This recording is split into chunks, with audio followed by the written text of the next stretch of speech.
그날 밤 바닷가 펜션에서 친구 남편의 거대한 그것이 눈앞에 펼쳐졌을 때 저는 그만 숨이 멎는 줄 알았습니다. 저게 정말 사람 그게 맞는 거야? 커도 너무 커서 도저히 감당이 안 된다고 했던 친구의 말이 떠올랐습니다. 그때는 농담인 줄만 알았는데 지금 제 눈앞의 현실은 상상을 훨씬 뛰어넘었어요. 30년 결혼 생활 동안 단 한 번도 느껴보지 못했던 두려움과 기대감이 동시에 밀려왔습니다. 친구 남편이랑 내가 지금 뭘 하고 있는 거지? 하지만 돌이킬 수 없었습니다. 50년 인생에서 처음으로 여자로 살고 싶었으니까요.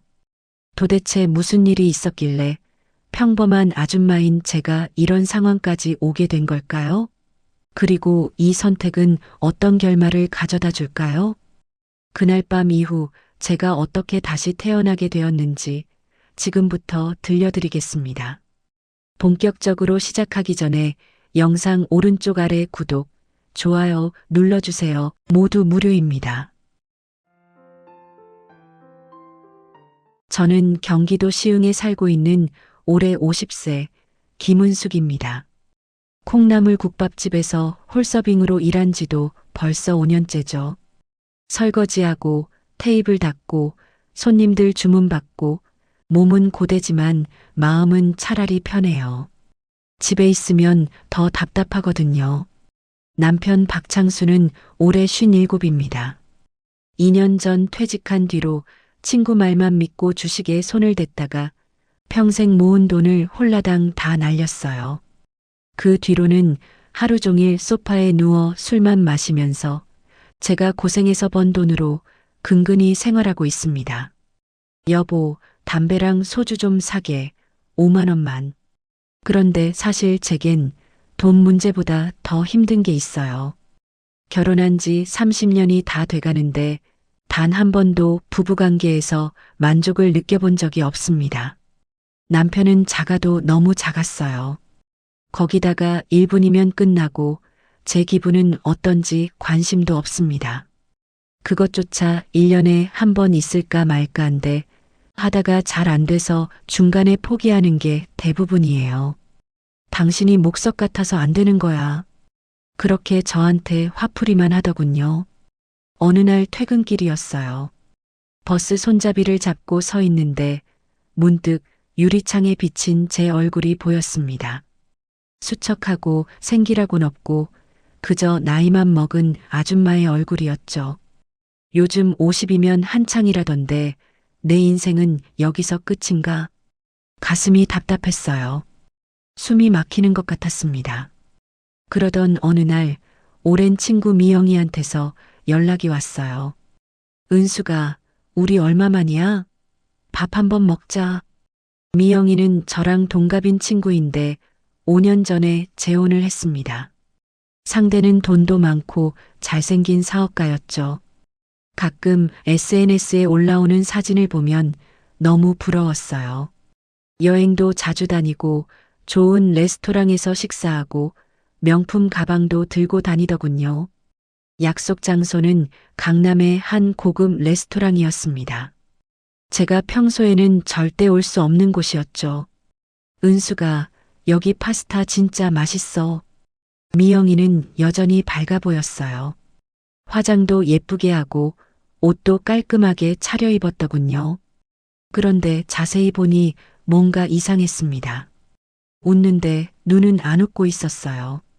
식사 중간쯤 미영이가 와인잔을 비우더니 조심스럽게 말을 꺼냈습니다. 은수가 사실은 나 요즘 남편이랑 별거 중이야. 뭐? 별거? 왜? 저는 깜짝 놀랐죠. SNS만 봐서는 전혀 그런 티가 안 났거든요. 미영이는 한참을 망설이더니 목소리를 낮춰서 속삭였습니다. 그 사람 너무 커서 감당이 안 돼. 뭐가? 그거 말이야, 그거. 순간 무슨 말인지 알아들었어요. 얼굴이 화끈 달아올랐죠. 아니, 어떻게 그런 이유로? 장난 아니야, 진짜. 잠자리 한 번 하고 나면 너무 아파서 일주일은 고생해.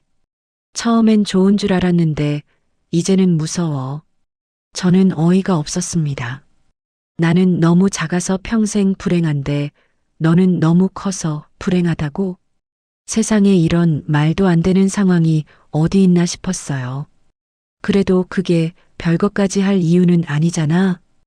은수가, 너는 안 겪어봐서 몰라. 정말 상상 이상이야. 거기다가 그 사람 평소에 운동으로 관리해서 그런지 정력도 너무 좋아. 하루에 3번은 해야 직성이 풀린다더라고. 미영이의 얼굴에 진짜 피곤함이 보였어요. 그런데 제 마음 한구석에서는 이상한 감정이 올라왔습니다. 부러움이었을까요? 아니면 호기심이었을까요? 크다는 게 대체 얼마나 큰 건데? 30년 동안 너무 작은 것만 봐온 저로서는 상상이 안 됐죠. 집으로 돌아오는 길, 머릿속이 복잡했습니다. 현관문을 열자 익숙한 코 고는 소리가 들렸어요. 거실 소파에 남편이 술 냄새를 풀풀 풍기면서 뻗어 있더군요. 이런 한심한 인간이 내 남편이라니. 한숨이 절로 나왔습니다. 그날 밤 잠이 안 왔어요. 나도 한 번쯤은 여자로 살아봐야 하는 거 아닐까? 그냥 잠깐이라도, 정말 잠깐이라도 이 답답한 일상에서 벗어나고 싶었습니다. 숨통이 트이는 곳으로 가고 싶었어요. 사장님, 갑자기 죄송하지만 며칠만 쉬어도 될까요? 왜? 어디 아파? 아니요, 친정에 좀 다녀와야 해서요. 거짓말이었습니다. 친정 부모님은 벌써 돌아가신 지 오래됐거든요. 하지만 다른 핑계가 떠오르지 않았어요. 집에 와서 남편에게도 같은 말을 했습니다. 친정? 거기 갈 일이 뭐가 있다고. 사촌 언니가 아파서 그래. 잠깐 다녀올게. 알았어. 근데 가기 전에 생활비 좀 주고 가. 역시나 돈 타령이더군요. 통장에서 30만 원을 빼서 식탁 위에 놓고 나왔습니다. 혼자 떠나는 여행은 난생 처음이었어요. 어디로 갈까 고민하다가 양양을 선택했습니다. 동해바다가 보고 싶었거든요. 인터넷으로 조용한 펜션 하나를 예약했죠. 기차를 타고 창밖으로 스쳐가는 풍경을 보면서 조금씩 마음이 가벼워졌습니다. 그래, 이렇게 나만의 시간을 갖는 것도 나쁘지 않네. 강릉역에 도착해서 택시를 타고 펜션으로 갔어요. 낙산 해수욕장 근처의 작은 펜션이었는데 깔끔하고 조용했습니다. 체크인 하시는 거죠? 204호실이세요. 주인 아주머니가 친절하게 안내해 주더군요. 짐을 들고 복도를 걸어가는데 바로 옆방 문이 열렸습니다. 그리고 한 남자가 나오는 순간 심장이 철렁 내려앉았어요. 저 사람 어디서 봤더라? 키가 크고 어깨가 넓고 얼굴은 조각처럼 잘생긴 50대 중반쯤 돼 보이는 남자였죠. 그 남자도 저를 보더니 눈을 크게 떴습니다. 저기 혹시? 설마. 서로 멈춰섰죠. 그제야 기억났어요. 미영이가 재혼하기 전 남편 될 사람 인사시켜주겠다며 저녁 식사 자리에 초대했던 날이었습니다. 그때 소개받았던 사람 바로 윤태수였어요. 그때 미영이랑 같이 식사하던 분 아니세요? 태수 씨가 먼저 말을 걸었습니다. 목소리는 낮고 차분했어요. 아, 네, 맞아요. 김은숙이에요. 윤태수입니다. 여기서 이렇게 다시 만나네요? 어색한 침묵이 흘렀습니다. 여기 여행 오신 건가요? 네, 혼자 바람 좀 쐬러 왔어요. 태수 씨도요? 저도 그냥 혼자 좀 쉬러 왔습니다. 그의 표정에는 뭔가 사연이 있어 보였어요. 그럼 편히 쉬세요. 네, 은숙 씨도요. 어색함을 뒤로하고 각자 방으로 들어갔습니다. 문을 닫고 가방을 침대에 내려놓았는데 가슴이 두근거렸어요. 왜 이러지? 그냥 아는 사람 만난 건데. 창문을 열자 푸른 바다가 보였습니다. 깊게 숨을 들이마셨어요. 그런데 자꾸만 옆방의 태수 씨가 신경 쓰였습니다. 너무 커서 도저히 감당이 안 돼 제 친구 미영이와 별거 중이라는 바로 그 남자가 지금 펜션 옆방에 있다는 게 묘하게 느껴졌어요. 내가 지금 무슨 생각을 하는 거야? 정신 차려. 스스로를 다독였습니다. 하지만 두근거림은 쉽게 가라앉지 않았죠. 시간이 흘러 저녁때가 됐습니다. 펜션 사장님한테 물어보니 걸어서 10분 거리에 괜찮은 횟집이 있다고 하더군요. 가디건을 걸치고 펜션을 나섰어요. 바닷바람이 시원했습니다. 횟집은 금방 찾았어요. 문을 열고 들어가니 손님은 별로 없었습니다. 어서 오세요. 50대로 보이는 사장님이 반갑게 맞아주더군요. 혼자세요? 여기 앉으세요. 창가 자리로 안내받았어요. 광어회 하나랑 참이슬 한 병 주세요. 혼자 술 마시는 게 얼마만인지 모르겠더라고요. 결혼하고 나서는 늘 남편 술시중만 들었지 제가 편하게 마셔본 적이 없었거든요. 회가 나오고 소주잔을 채웠습니다. 첫 잔을 들이켰을 때 문이 열리는 소리가 들렸어요. 고개를 들었더니 놀랍게도 태수 씨가 들어오고 있었습니다. 우리 눈이 마주쳤죠. 태수 씨도 놀란 표정이었어요. 잠시 망설이더니 제가 앉아있는 테이블로 걸어왔습니다. 또 만나네요? 그러게요. 혹시 혼자 드세요? 네, 그냥 간단하게 먹으려고요. 태수 씨가 조심스럽게 물었습니다. 실례가 안 된다면 같이 앉아도 될까요? 저도 혼자라서요. 순간 머뭇거렸습니다. 근데 미영이랑은 별거 중이라고 했으니까 그냥 밥 한 번 같이 먹는 건 괜찮을 것 같았어요. 네, 앉으세요. 감사합니다. 그렇게 우리는 같은 테이블에 마주보고 앉았습니다. 처음엔 너무 어색했어요. 서로 말없이 회만 집어먹고 소주도 각자 따라서 마셨죠. 그런데 한 잔, 두 잔, 세 잔, 소주잔이 오가면서 분위기가 조금씩 풀렸습니다. 바다가 참 좋네요. 태수 씨가 창밖을 보며 말했어요. 네, 저도 오랜만에 바다 보러 온 거예요. 평소에 여행 자주 다니세요? 아니요, 혼자 나온 건 처음이에요. 저도 혼자는 처음이네요. 또 침묵이 흘렀습니다. 근데 술 기운이 더 올라오니까 용기가 났어요. 저기 뭐 하나 물어봐도 돼요? 네, 편하게 물어보세요. 미영이랑 별거 중이시라고 들었어요. 태수 씨가 소주잔을 내려놓고 고개를 들었습니다. 별거요? 미영이가 그러던가요? 네, 얼마 전에 만났는데 그렇게 얘기하더라고요. 태수 씨가 낮게 한숨을 쉬었습니다. 말하기 민망해서 거짓말 했나 보네요. 우린 이미 이혼했어요. 그쪽에 다른 남자가 있었거든요. 네, 이혼이요? 저는 깜짝 놀랐습니다. 미영이는 분명 별거라고만 했지 이혼했다는 말은 안 했거든요. 6개월 전에 끝났어요. 제가 출장 갔다가 예정보다 일찍 돌아왔는데 집에서 다른 남자랑 있더라고요. 세상에. 미영이는 처음부터 진심이 아니었어요.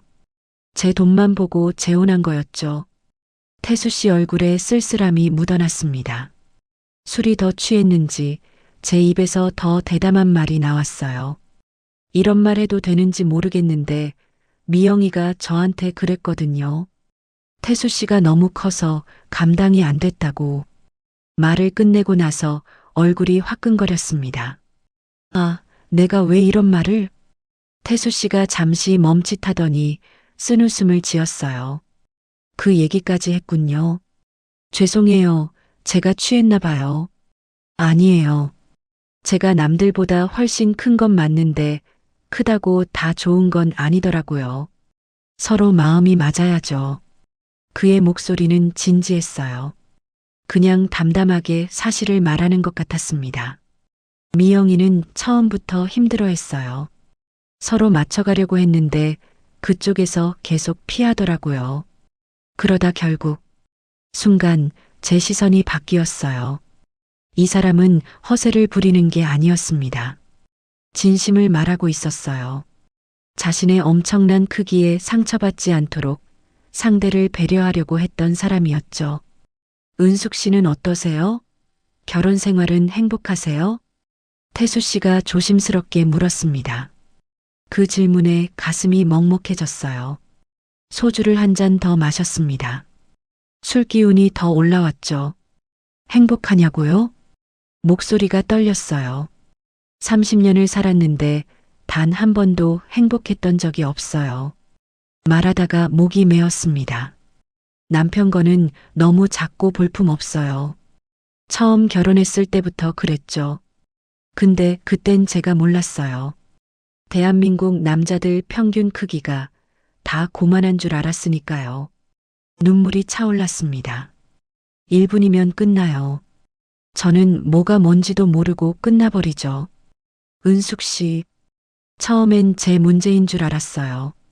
제가 여자로서 부족한 건지, 제가 이상한가 싶어서 스스로를 얼마나 탓했는지 몰라요. 눈물이 뺨을 타고 흘러내렸습니다. 그런데 그것보다 더 힘든 건 사랑을 못 받는다는 거예요. 남편은 저를 사람으로 본 적이 없어요. 그냥 밥 해주고 빨래해주고 돈 벌어오는 도구로만 봤죠. 소주잔을 또 비웠습니다. 요즘은 날이 갈수록 힘들어요. 이 결혼 생활을 계속해야 하는지, 이대로 늙어 죽어야 하는지, 그 생각만 하면 숨이 막혀요. 목이 메어서 더 이상 말을 잇지 못했습니다. 태수 씨가 조용히 손수건을 건네줬어요. 죄송해요. 이런 얘기까지 하다니. 아니에요. 혼자 담아두시면 더 힘드시잖아요. 그의 목소리가 너무 따뜻했어요. 눈물을 닦으면서 말을 이었습니다. 평생 사랑받고 싶었어요.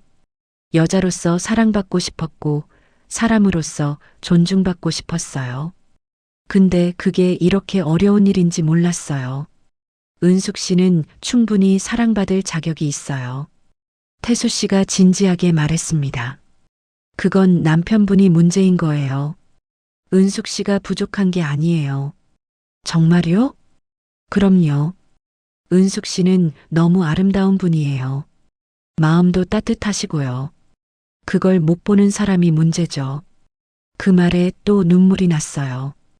태수 씨, 전 50년을 살면서 이런 말 처음 들어봐요. 그럼 앞으로는 자주 들으셔야 해요. 은숙 씨는 존중받아야 할 사람이에요. 태수 씨가 제 손을 살짝 잡아줬습니다. 은숙 씨 인생이니까 은숙 씨가 행복해야 해요. 그 말이 가슴에 와닿았습니다. 내 인생, 내가 행복해야 한다. 당연한 말인데 평생 한 번도 생각해 본 적 없는 말이었어요. 고마워요, 태수 씨. 제 얘기 들어줘서요. 언제든 말씀하세요. 제가 들어드릴게요. 소주를 한 잔 더 마셨습니다. 이번엔 마음이 조금 가벼워진 것 같았어요. 우린 눈이 마주쳤습니다. 그리고 그 시선이 참 오래 머물렀어요. 이게 우연일까 아니면 운명일까? 가슴이 두근거렸습니다. 은숙 씨, 태수 씨가 조용히 제 이름을 불렀어요. 네, 오늘 저랑 같이 바다 좀 걸으실래요? 순간 망설여졌습니다. 하지만 술기운 때문인지 아니면 정말 그러고 싶었던 건지 전 고개를 끄덕였어요. 네, 좋아요. 계산을 하고 횟집을 나왔습니다. 태수 씨가 자연스럽게 앞장서서 걸었죠. 이쪽으로 가면 바닷가예요. 노을지는 낙산의 해변은 낮과는 분위기가 사뭇 달랐습니다. 파도 소리가 더 크게 들렸고 바람은 더 시원했어요. 모래사장을 걸으면서 우린 한동안 아무 말도 하지 않았습니다. 그냥 파도 소리만 들리더군요. 태수 씨가 먼저 입을 열었어요. 은숙 씨, 사실 고백할 게 있어요. 뭔데요? 그날 식사 자리에서 처음 봤을 때부터 은숙 씨한테 마음이 갔어요. 심장이 쿵 내려앉았습니다. 뭐라고요? 첫눈에 끌렸어요. 근데 저도 미영이랑 결혼할 몸이었고 은숙 씨도 유부녀라는 걸 알고 있었죠. 그래서 그냥 마음속에만 담아뒀어요. 태수 씨, 오늘 펜션에서 다시 만났을 때 운명인가 싶었어요. 이런 우연이 있나 싶더라고요. 저는 뭐라 대답해야 할지 몰랐습니다. 은숙 씨는 어때요? 저 같은 사람 불편하세요? 고개를 저었어요. 아니요, 불편하지 않아요. 오히려, 오히려, 오히려 이상하게 편해요. 처음 만난 사람 같지가 않아요. 태수 씨가 걸음을 멈췄습니다. 그리고 저를 똑바로 바라봤어요. 달빛 아래 그의 얼굴이 보였습니다. 진지한 눈빛이었죠. 은숙 씨, 저 솔직하게 말해도 될까요? 네. 지금 당장이라도 은숙 씨를 안고 싶어요. 숨이 멎는 줄 알았습니다. 하지만 은숙 씨가 원하지 않으면 그냥 이렇게 바다만 보다 갈게요. 아니에요. 저도 오늘 하루만큼은 여자이고 싶어요. 그 말을 끝으로 태수 씨가 저를 조심스럽게 끌어안고 입을 맞췄습니다. 30년 결혼 생활 동안 느껴본 적 없는 떨림이었어요.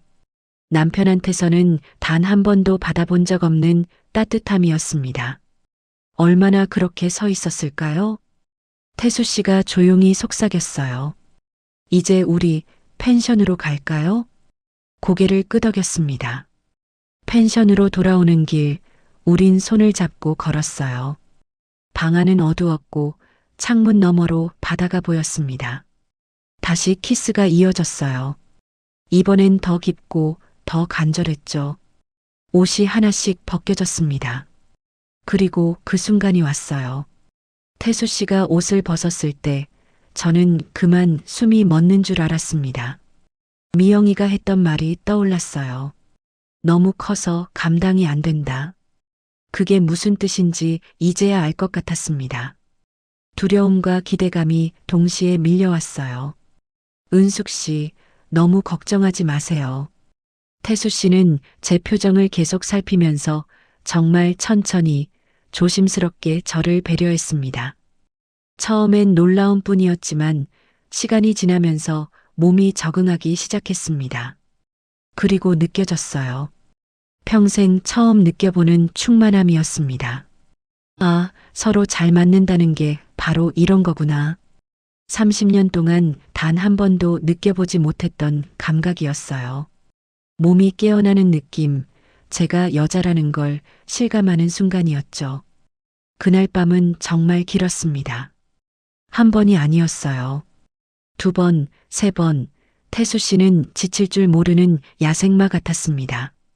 남편과의 1분짜리 허무함과는 차원이 달랐어요. 거칠게 숨을 내쉬며 땀으로 범벅이 된 저를 태수 씨가 따뜻하게 안아줬습니다. 은숙 씨, 괜찮아요? 네, 괜찮아요. 아니, 괜찮은 정도가 아니라 천국에 있는 기분이에요. 다행이에요. 태수 씨, 저 평생 이런 느낌 처음이에요. 저도요. 이렇게 마음이 통하는 건 처음이에요. 그의 품에 안겨 있으니까 너무나도 마음이 평온했습니다. 누군가 사람으로서 저를 바라보는 시선, 그게 이렇게 소중한 줄 몰랐어요. 그렇게 잠이 들었습니다. 다음 날 아침, 태수 씨가 편안한 얼굴로 옆에서 잠들어 있었어요. 하지만 곧바로 답답한 현실이 밀려왔습니다. 내가 도대체 무슨 짓을 저지른 거야? 침대 가장자리에 앉아서 창밖을 바라봤어요. 아침 바다는 고요했습니다. 은숙 씨, 잘 잤어요? 뒤에서 태수 씨 목소리가 들렸어요. 네, 방금 일어났어요. 태수 씨가 제 옆에 앉았습니다. 무슨 생각해요? 제가 잘한 걸까요?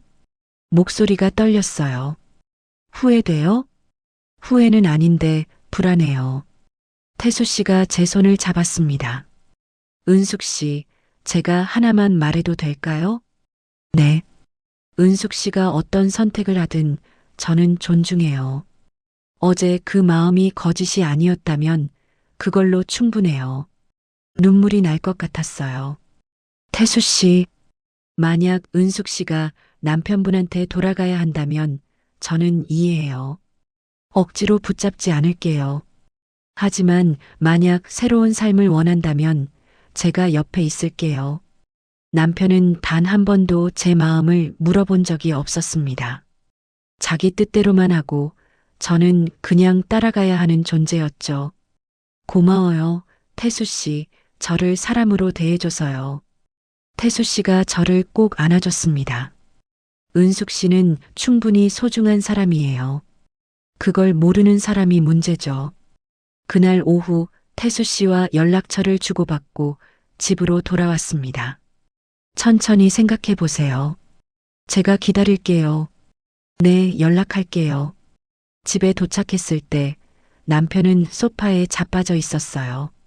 역시나 소주병이 옆에서 뒹굴고 있었죠. 왔어? 친정은 잘 다녀왔어? 네. 배고픈데 밥 좀 해줘. 예전 같았으면 바로 부엌으로 갔을 거예요. 근데 이제는 달랐습니다. 지금 막 도착했는데 잠깐 쉬었다가 할게요. 뭐, 네가 지금 나한테 말대꾸하는 거야? 말대꾸가 아니라 저도 사람이니까 좀 쉬어야죠. 이게 어디 가서 못된 것만 배워왔어? 친정 갔다 오더니 완전히 달라졌네? 아무것도 안 배웠어요. 그냥 정신 차린 거예요. 방으로 들어가 문을 닫았습니다. 휴대폰을 꺼내니 태수 씨한테서 카톡이 와 있었어요. 잘 도착하셨어요? 오늘 정말 행복했어요. 입가에 미소가 번졌습니다. 나 아직 살아있구나. 그날부터 일상이 조금씩 달라지기 시작했어요. 콩나물 국밥집에 출근해서도 표정이 밝아졌다고 사장님이 말씀하셨습니다. 은숙 씨, 무슨 좋은 일 있어? 요즘 얼굴이 환해졌네. 그런가요? 응, 확실히 달라졌어. 친정 다녀온 게 약이 됐나 보네. 거울을 보니 정말 그랬어요. 눈빛이 달랐습니다. 태수 씨와는 매일 카톡을 주고받았어요. 가끔은 전화 통화도 했죠. 오늘 힘들지 않았어요? 괜찮았어요. 태수 씨 목소리 들으니까 힘이 나네요. 보고 싶어요. 저도요. 일주일 뒤, 우린 사당역 근처에서 다시 만났습니다. 조용한 카페였어요. 태수 씨가 먼저 와서 기다리고 있었죠. 서로를 보자마자 미소가 번졌어요. 커피를 마시면서 이런저런 얘기를 나눴습니다. 일상적인 대화였지만 그냥 좋았어요. 은숙 씨, 결정하셨어요? 뭐요? 앞으로 어떻게 하실 건지요? 한숨을 쉬었습니다. 이혼하고 싶어요. 근데 쉽지가 않네요. 남편이 절대 안 해줄 것 같아요. 왜요? 돈 때문에요. 제가 고생해서 번 돈도 다 자기가 벌었다고 생각하는 사람이거든요. 이혼하면 재산 분할해야 하잖아요. 그게 싫은 거죠. 태수 씨가 진지한 표정으로 말했어요. 필요하면 제가 변호사 소개해 드릴게요. 좋은 분 알아요. 정말요? 네, 언제든 연락 주세요. 그의 배려에 또 마음이 따뜻해졌습니다. 고마워요, 태수 씨. 제가 태수 씨한테 받기만 하는 것 같아서 미안해요. 무슨 말씀이세요? 저야말로 은숙 씨 만나서 행복해요. 그날 이후로도 우린 둘만의 만남을 이어갔습니다. 그러던 어느 날 태수 씨가 호텔을 잡았어요. 은숙 씨, 오늘 저랑 좀 이따 가실래요? 네, 좋아요. 호텔 방에 들어가자마자 태수 씨가 저를 안았습니다. 보고 싶었어요. 저도요. 그날 밤도 양양에서의 그날처럼 뜨거웠어요. 태수 씨는 여전히 저를 배려했고 저는 여전히 충만함을 느꼈죠. 이게 정상적인 사랑이구나. 집에 돌아가는 게 점점 싫어졌습니다. 남편을 보는 것도 그와 같은 공간에 있는 것도 견디기 힘들어졌어요. 그러던 어느 날 밤이었습니다. 퇴근하고 집에 들어갔는데 남편이 이상한 눈빛으로 저를 쳐다봤어요. 너 요즘 밖에서 뭐하고 싸돌아다녀? 뭐긴 뭐해요? 일하죠. 일만 해? 다른 건 안 해? 심장이 철렁했습니다.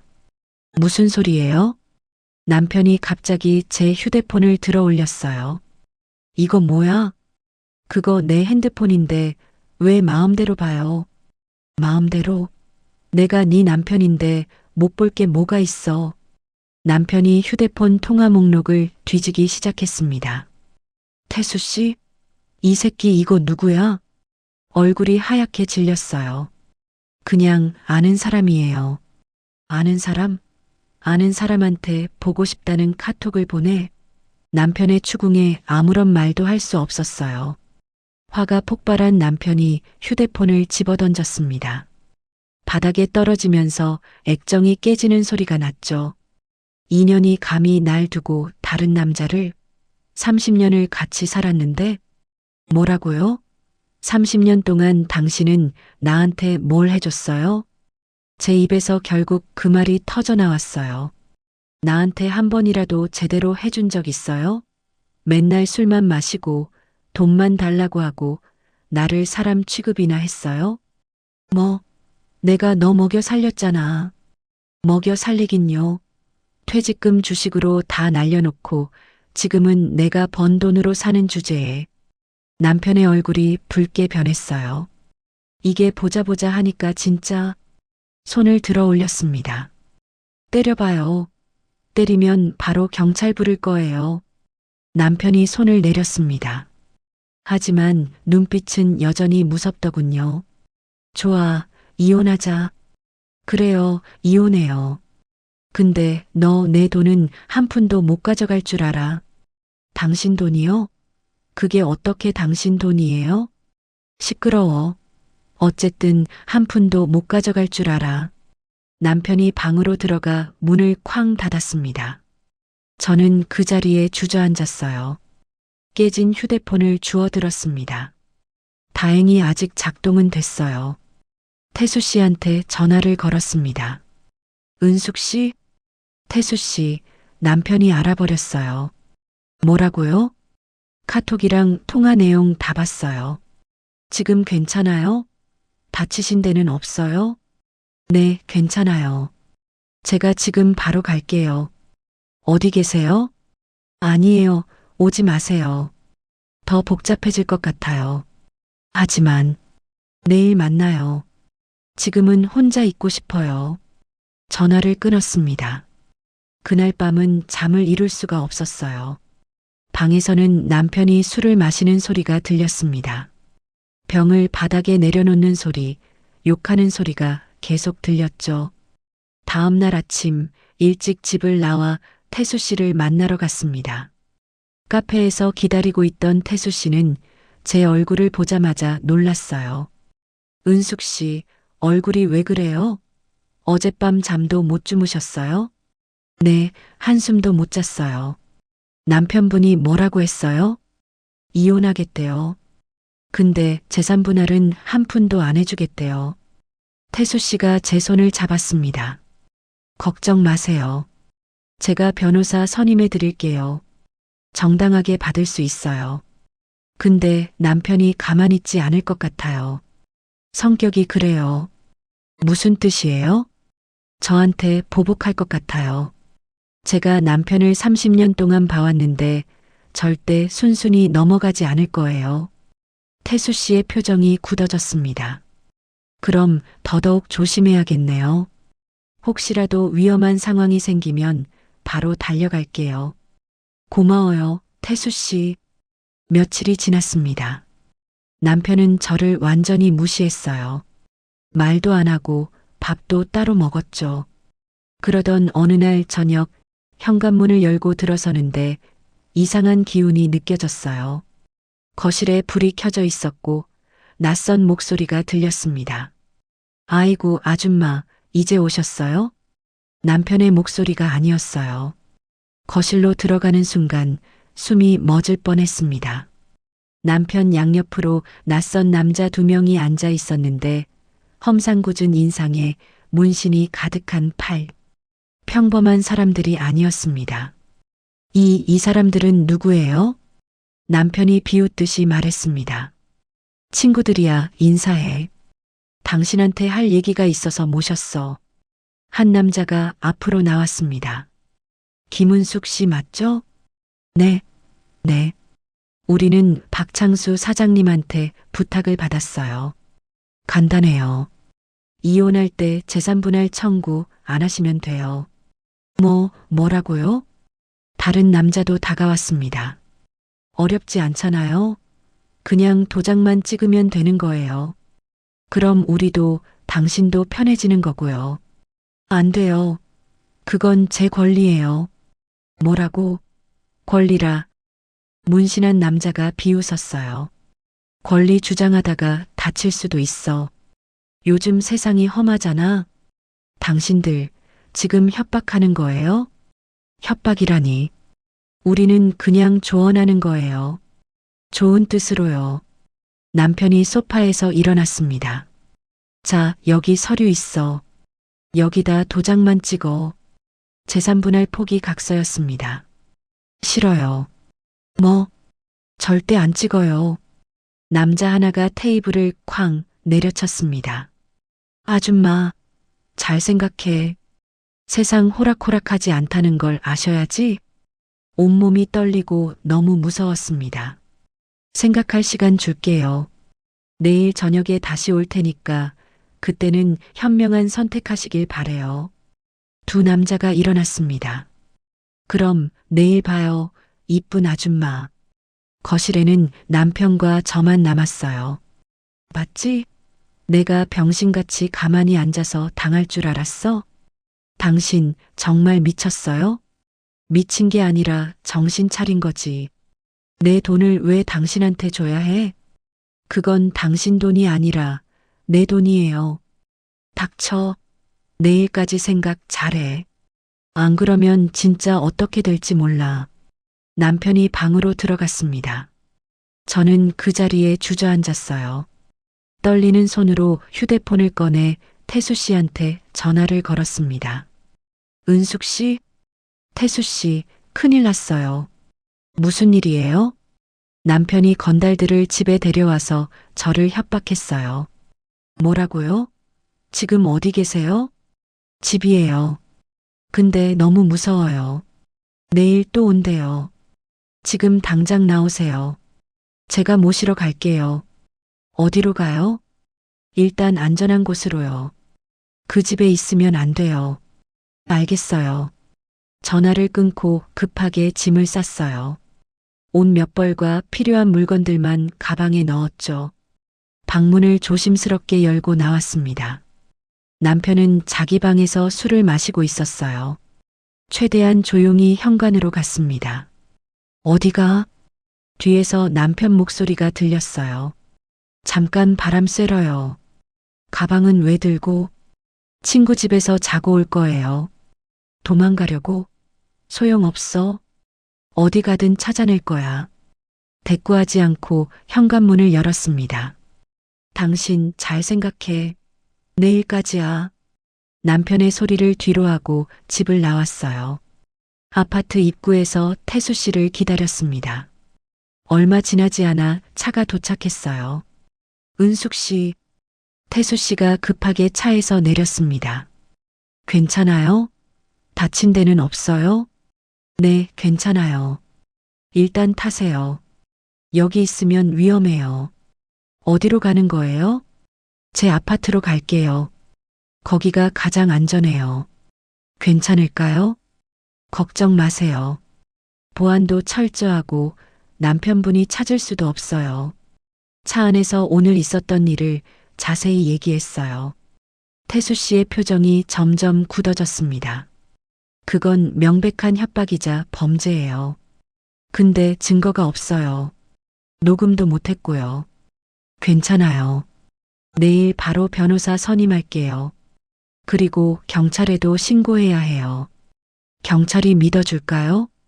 믿게 만들어야죠. 은숙 씨가 신변 위협을 느끼고 있다는 것만으로도 충분해요. 태수 씨 아파트는 강남에 있는 고급 주상복합 건물이었어요. 엘리베이터를 타고 25층으로 올라갔습니다. 여기에요. 문을 열고 들어가니 깔끔하고 넓은 거실이 보였어요. 일단 앉으세요. 물 드릴게요. 고마워요, 태수 씨. 제가 계속 폐만 끼치네요. 무슨 말씀이세요? 제가 은숙 씨를 지켜야죠. 태수 씨가 제 옆에 앉았어요. 오늘은 편히 쉬세요. 내일 아침에 변호사 만나러 갈게요. 제 침실에서 편안하게 주무세요. 태수 씨는요? 저는 여기 소파에서 잘게요. 아니에요. 제가 소파에서. 안 돼요. 은숙 씨는 오늘 충격받으셨잖아요. 편하게 쉬셔야 해요. 태수 씨의 배려에 또 눈물이 날 것 같았습니다. 잘 주무셨어요? 네, 그런대로요. 오늘 10시에 변호사 사무실 예약했어요. 같이 가요. 아침 식사를 마치고 선릉역에 있는 변호사 사무실로 갔습니다. 변호사는 50대 초반의 여성이었어요. 인상이 부드러웠죠. 안녕하세요. 저는 변호사 이지혜라고 해요. 안녕하세요. 김은숙이에요. 윤 대표님한테 대략 들었어요. 어제 협박을 당하셨다고요? 전 어제 있었던 일을 처음부터 끝까지 설명했습니다. 변호사가 메모를 하면서 고개를 끄덕였어요. 명백한 협박이네요. 게다가 불법 감금 교사제도 성립될 수 있어요. 정말요? 남편분이 건달들을 고용해서 부인을 위협한 거잖아요. 이건 형사처벌 대상이에요. 그럼 어떻게 해야 해요? 먼저 경찰에 신고하세요. 그리고 이혼 소송을 제기할 거예요. 어제 일은 결정적인 증거가 될 거예요. 근데 저 녹음도 못했는데요. 괜찮아요. 은숙 씨 진술만으로도 충분해요. 게다가 그 건달들이 오늘 또 온다고 했죠? 네, 오늘 저녁에 온대요. 그럼 오늘 경찰에 신고하세요. 미리 신고해 두면 그들이 왔을 때 바로 체포할 수 있어요. 변호사의 설명을 들으니 조금 안심이 됐어요. 재산 분할은 어떻게 될까요? 당연히 받을 수 있어요. 30년 결혼 생활 동안 모은 재산은 절반이 은숙 씨 거예요. 남편이 어떻게 발버둥 쳐도 법은 은숙 씨 편이에요.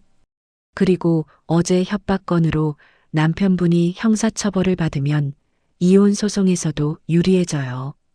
위자료도 받을 수 있고요. 변호사 사무실을 나와 곧바로 경찰서로 가서 신고했습니다. 남편이 건달들을 집에 데려와서 협박했다고요? 네, 맞아요. 그 사람들이 오늘 또 온다고요? 네, 오늘 저녁에 온대요. 알겠습니다. 저희가 대기하고 있겠습니다. 부인께서 집에 가 계시면 그들이 왔을 때 저희가 체포할게요. 제가 꼭 집에 가야 해요? 네, 현행범으로 잡으려면 그래야 해요. 걱정 마세요. 저희가 문 앞에서 대기하고 있을 거예요. 태수 씨가 제 손을 꽉 잡았습니다. 제가 같이 갈게요. 안 돼요, 태수 씨. 위험해요. 괜찮아요. 은숙 씨 혼자 보낼 수 없어요. 경찰관이 말했어요. 동행하셔도 괜찮아요. 증인이 한 명 더 있으면 확실하니까 오히려 더 좋습니다. 저녁 때가 돼서 태수 씨와 함께 집으로 돌아왔습니다. 남편은 없었어요. 경찰이 근처에 대기하고 있으니까 걱정 마세요, 은숙 씨. 태수 씨가 안심시켜줬어요. 8시쯤 초인종이 울렸습니다. 심장이 쿵쾅거렸어요. 누구세요? 누구긴 누구야? 아줌마, 얼른 문 열어요. 어제 봤던 건달 2명이 들어왔습니다. 생각 잘하셨죠? 그때였습니다. 경찰이다. 움직이지 마. 뒤에서 경찰 2명이 뛰어들어왔어요. 당신들을 가정침입 및 협박 현행범으로 체포합니다. 차가운 수갑이 채워졌어요. 야, 이게 무슨 짓이야? 건달들이 몸부림치며 반항했지만 소용없었습니다. 누가 시켰어요? 경찰이 물었습니다. 말 안 하면 더 불리해져요. 결국 건달 하나가 입을 열었어요. 이 여자 남편 박창수가 시켰어요. 돈 주면서 협박하라고 했어요. 얼마 받았어요? 150만 원씩이요. 확실한 증거까지 확보됐습니다. 경찰이 저한테 말했어요. 부인, 이제 안전해요. 남편분도 곧 체포될 거예요. 고맙습니다. 건달들이 끌려나가고 태수 씨가 저를 꼭 안아줬습니다. 다 끝났어요. 이제 괜찮아요. 안도의 눈물이 쏟아졌습니다. 고마워요, 태수 씨. 태수 씨가 아니었으면 어떻게 됐을지 몰라요. 걱정 말아요, 은숙 씨. 앞으로 평생 제가 지켜줄게요. 며칠 뒤 남편이 체포됐다는 연락을 받았어요. 협박 교사와 불법 감금 교사 미수로 구속됐다고 했습니다. 이제 본격적으로 이혼 소송 진행할게요. 변호사 이지혜 씨가 말했어요. 남편분이 저지른 범죄 때문에 소송은 은숙 씨한테 절대적으로 유리해요. 재산 분할은 물론이고 위자료도 받을 수 있어요. 정말요? 네, 확실해요. 소송은 생각보다 빨리 진행됐어요. 남편은 변호사도 제대로 선임하지 못했고 협박건으로 이미 범죄자가 된 상태였죠. 재판정에서 수갑을 찬 초라한 모습의 남편을 봤습니다. 은수가 나 좀 용서해줘. 내가 잘못했어. 이제 와서요? 너무 늦었어요. 당신은 30년 동안 나한테 한 번도 미안하다고 안 했잖아요. 이제 와서 용서를 바래요? 남편이 고개를 떨궜습니다. 판사가 판결문을 읽었어요.